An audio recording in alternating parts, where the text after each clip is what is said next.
Ang daming cheating issue ngayon sa showbiz, ha? Anthony Jennings at Maris Racal. Tapos, eto pa, nadagdag pa. Di umano itong Joshua Garcia at Elise Hoson. Naku, may habol pa ba? Sana wala na, no? Pero, sa mga ganitong cheating issue ng magkarelasyon, kanino ba dapat magalit? Sa karelasyon mo o sa third party?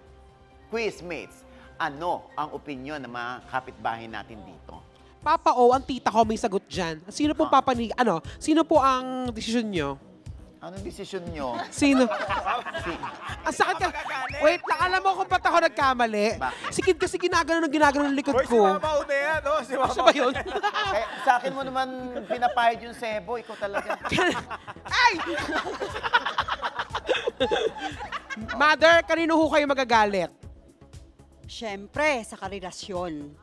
Oh, kasi alam mo kung bakit? Bakit? Kasi alam na niya na may asawa. Bakit siya nakikiapid? O, di ba? Malandi ba siya? O, di ba? Hindi po sila mag-asawa. Hindi Ay, nga magjowa. sila kasal. Oo. Walang Eh, pakikiapid kasi walang kasal. Oh, Huwag kayong nag-iimbento ng issue, kami. Nakakaloka, oh. Tanong mo yan eh. Tatanong lang naman yung opinion ninyo, pinalalala nyo eh. Relax! Hindi kasi nakakaloka kasi kayo. may ano. Papa O, opinion niya yun. Kapit-bahay natin yan, oh! Galit siya. dali! Kumalma ka! Hindi, Hindi, kasi. galit lang siya sa third party. Yun yun. May jowa. Bakit siya pumatol? Ah, yun ba yun? Oo. Lilinawin nyo. Boy, gagalit ka na naman Diba? eh. Ano eh? Eto, Papa O, alamin natin kung ano yung kay Jex. Jex, kamusta dyan? Oh, di ba dyan galit sa third party? Oh. O dito may masasabi ang ating kapitbahay na si Ate Jo. Wala namang fourth party. Wala Oh. Wala pa! Wala pa sinasabi. Saan? Christmas party? Wala pa, malayo pa. Saan? Sa karelasyon ko, syempre. Kasi kung matino siya lalaki, may karelasyon na siya, dapat hindi na siya naghanap ng ibang karelasyon kasi mayroon na siyang ako eh. Ah, meron na! O, Kid, dyan, ano? Ayan, maraming salamat sa mga opinion nyo. At dahil dyan, meron kayong regalo from Sulit TV powered by TV5. Ayan!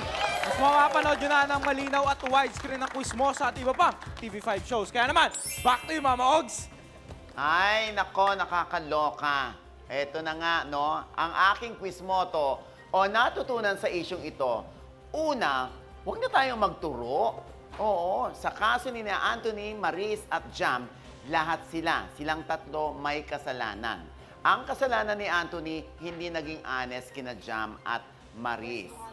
Ang kasalanan naman ni Maris, inassure siya ni Jennings na wala na si Jennings at si Jam at siya'y naniwala.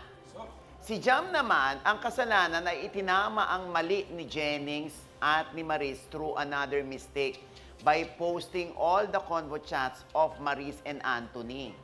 Ang moral of the story, kahihiyan nga ito, oo. Pero ito yung mga eksenang nagpapatibay ng kanilang loob at natututo rin sila because it's a lesson. And soon, it will become a memory. Yeah!